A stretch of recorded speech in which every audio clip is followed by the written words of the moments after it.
ప్రార్థన చేసేటప్పుడు బహిరంగంగా అందరి ముందు డప్పులు కొట్టుకుంటూ ప్రార్థన చేయకండి. ఏకాంతంగా వెళ్ళి మీ రహస్యమందు తండ్రికి ప్రార్థన చేయండి. తలుపు వేసుకొని, గదికి ఉన్న తలుపు వేసి మరీ ప్రార్థన చేయాలంట. అది దేవుడు చెప్పిన పద్ధతి.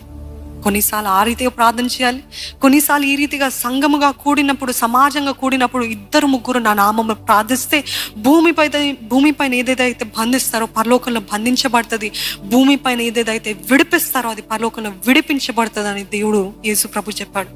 ప్రార్థన అది ఒక ధూపంలాగా వెళ్తూనే ఉండాలి. ఆ మందిరములో మొదట్లో కట్టబడిన ఆలయంలో ఆ ధూపము ఆరిపోకుండా ఒక వ్యక్తిని పెట్టాడంట దేవుడు, ఒక యాజకుడు. అది ఆరిపోకుండా చూసుకోవాలి. అది ఆరిపోతే సరికాదు, అది ఆరిపోతే నీకు ఎంతో ప్రమాదం అని చెప్పాడండి దేవుడు. ఎందుకు? why did God make it so important? Because the incense has to keep going అని ఆ పాత ఆలయంలో, మొదటి ఆలయంలో ఆ